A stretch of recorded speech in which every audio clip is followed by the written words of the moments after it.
My name is Ethan, and I'm an organizer with the No Kings Coalition, and I'm here because I am pissed off at OpenAI. I am pissed off at Sam Altman. I am pissed off at Greg Brockman. I am tired of their greed, of their corruption, of their lack of willingness to think about the future of humanity, and their willingness to throw the American people and the people of the world under the bus for money and power. I'm here because I cannot sit idly by while these tech oligarchs build a AI-powered totalitarian surveillance state. No way. And I think that's why you guys are here too.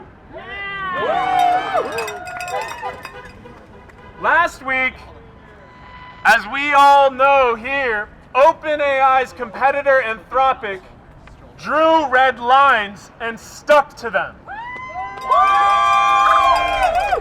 Anthropic, like all other AI insiders and leaders, have for years known that they cannot build tools that could be used for mass surveillance or lethal autonomous weapons without a human in the loop.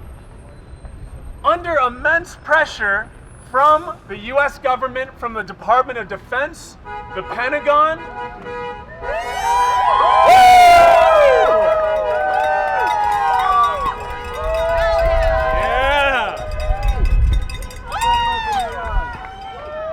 even under unprecedented pressure from the Department of War, Anthropic did not fold. They held the line. Where are OpenAI's red lines? They don't have any.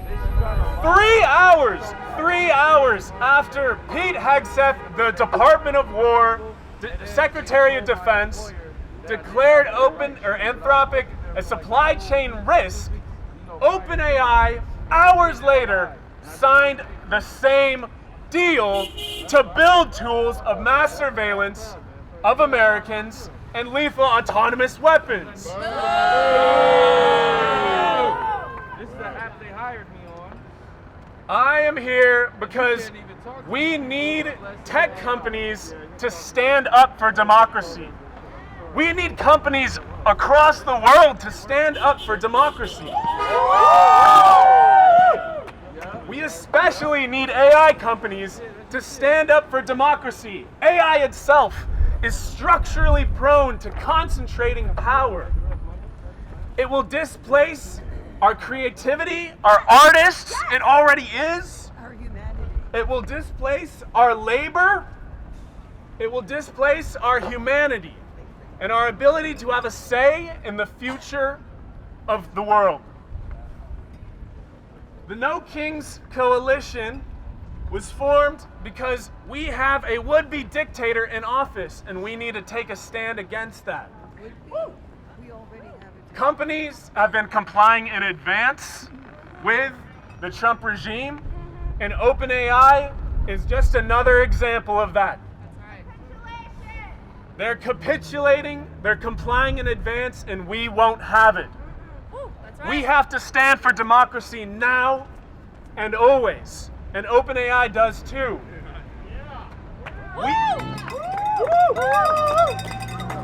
We have examples though, even though companies have been complying in advance and bending the knee, we have examples from the past year of companies being pressured by the people in an organized way to take a stand. When Elon Musk went into the US government, did an administrative coup with Doge, unconstitutional and illegal. Tesla takedown had protests every single weekend at Teslas around the country. And what happened? Tesla's stock bottomed out. And Elon Musk was fired from his position in the government. Hell yeah. When the Trump administration got Jimmy Kimmel fired from his job, people protested and boycotted Disney, and within 1 week, they got him rehired. When Spotify began running ICE ads for Trump's secret police who are kidnapping our neighbors and killing American citizens in the streets, when Spotify began running those ads, there was a boycott against Spotify, and now Spotify's not running those ads anymore. This is people power. This is what democracy looks like. Right here. The QuitGPT movement, the campaign, is much the same. We saw how Greg Brockman was one of Trump's largest donors last year. We saw Sam Altman speaking at his inauguration, and finally we saw them building tools of mass surveillance and lethal autonomous weapons for the Department of Defense, and we said we won't have it.